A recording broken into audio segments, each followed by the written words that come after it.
En Europe, la population vieillit, c'est un fait. Donc le Parti des Verts en Allemagne m'a invité en 2008, par exemple. Il réfléchissait sur l'impossibilité de fournir le même pourcentage de personnes qui partaient à la retraite que de personnes qui rentraient sur le marché de l'emploi. Ça, c'est un fait.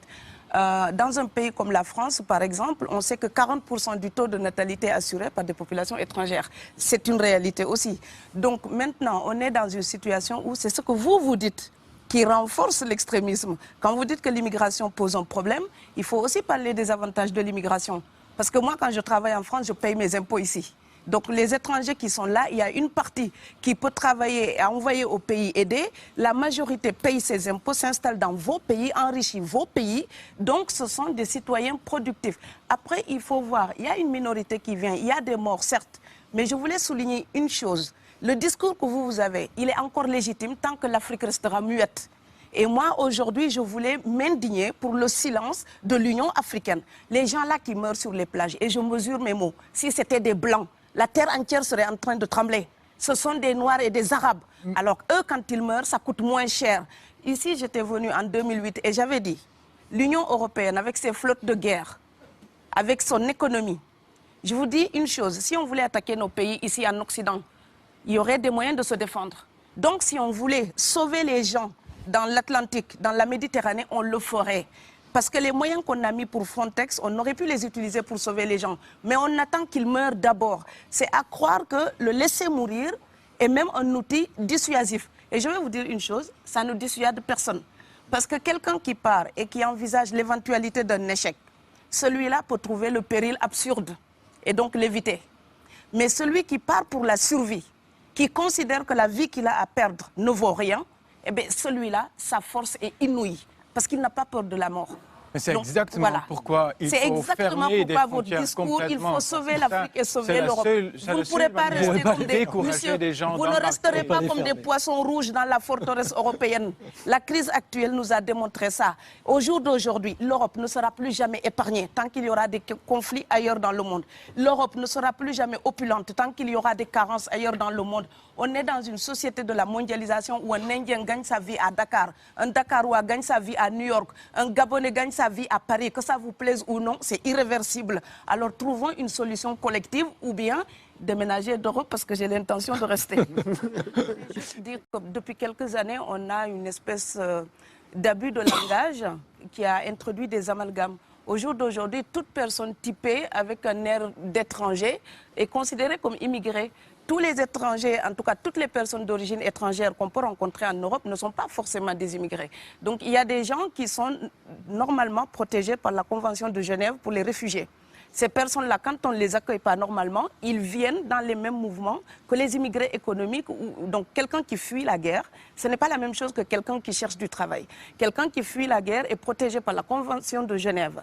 Et quand on a parlé ici à l'époque, je ne veux pas remuer les mauvais souvenirs, mais ministère de l'immigration et de l'identité nationale, on a fait des réfugiés, presque des coupables de droit commun, comme un voyageur qui ne respecterait pas les lois internationales pour le visa, donc l'autorisation d'entrer dans un territoire. Or, quelqu'un qui voyage librement peut respecter ces choses-là. Quelqu'un qui fuit la guerre pour survivre n'a pas le temps de respecter ces choses-là.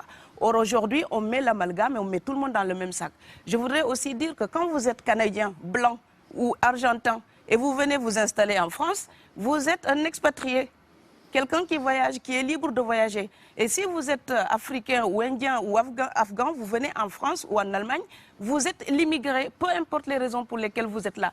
Et donc cette représentation de l'autre, l'Europe doit corriger son regard si elle ne veut pas encourager la xénophobie. Parce que la représentation qu'on se fait de l'autre alimente ensuite le repli sur soi, le rejet. Donc voilà, voir quelqu'un qui est en règle, essayer de savoir d'où vient cette personne, pourquoi cette personne vient. Ça, les Européens ne se demandent même plus ça. Ils vous croisent, vous êtes étranger, vous avez l'air étranger, vous êtes venu pour la tarte à la crème. Non. Donc l'Europe doit se respecter davantage. On ne vient pas que chercher du pain. On peut venir aussi pour la liberté, pour la démocratie, pour la culture européenne. Donc l'Europe aussi nourrit un vrai mépris d'elle-même en pensant qu'il n'y a que l'alimentation qui amène les gens. Elle n'a que ça à proposer, je pense qu'elle a plein d'autres choses à offrir. Des familles entières qui cotisent parfois pour faire partir quelqu'un, et c'est pas 1 000 €, parfois ça va entre 1 500 € et 7 000 €. Ouais, 10 000 depuis le Sénégal ou la Gambie ou la Guinée pour venir juste... C'est pas la misère.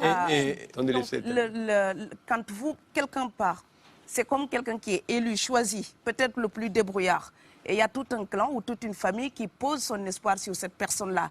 Monsieur, là, je vous vois bien habillé, bien nourri. Si vous étiez affamé chez vous, peut-être que votre famille serait ravie d'imaginer que vous pourriez aller gagner de quoi faire vivre les autres. Donc c'est aussi une solidarité qui est en œuvre. On laisse partir quelqu'un, on compte sur lui. Vous allez me laisser terminer. Et Schengen, entre guillemets Schengen, ça me permet d'être invité aux Pays-Bas, monsieur, donner des conférences dans vos universités. Quand ils trouvent que mon cerveau est convenable, là, ils l'utilisent. Par contre, ils sont embêtés à l'idée d'avoir mon frère, qui n'est pas aussi diplômé que moi et qui pourrait avoir peut-être envie de travailler dans le bâtiment. Donc, vos pays deviennent schizophrènes. On ne peut pas trier les gens comme ça avec les étrangers utiles et les étrangers néfastes. Et la deuxième chose que je veux dire aussi, c'est que les Européens, là, on voit des Africains qui viennent, d'accord? Ce mouvement, ce déplacement de population, on le voit. Mais on ne voit pas le mouvement des Européens allant vers les autres pays. Alors celui-là, c'est le mouvement des puissants, ceux qui ont l'argent, ceux qui ont le bon passeport. Donc vous allez au Sénégal, vous allez au Mali, vous allez dans n'importe quel pays du monde, au Canada, aux États-Unis, partout où je vais, et je voyage tout le temps, je croise des Français, des Allemands, des Hollandais. Je les rencontre partout sur cette planète parce qu'ils ont le bon passeport. Donc, comme avec l'exotisme, l'Europe s'était arrogé le précepte unique, unilatéral, de l'exotisme. Les autres sont exotiques. Alors que pour quelqu'un de mon village, il n'y a rien de plus exotique que quelqu'un d'Amsterdam. Maintenant, pour l'étranger aussi, pour les voyages des temps modernes avec la mondialisation, quand les pauvres viennent vers vous, il y a des mouvements de foule qu'il faut bloquer. Mais quand vous, avec votre passeport et avec toutes les prétentions que cela donne, vous débarquez dans les pays du tiers-monde, là, vous êtes en terrain conquis.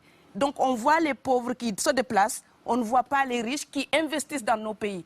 L'Afrique se développe en taux entre 5 et 10%. Ce n'est plus de la progression, c'est de la surchauffe.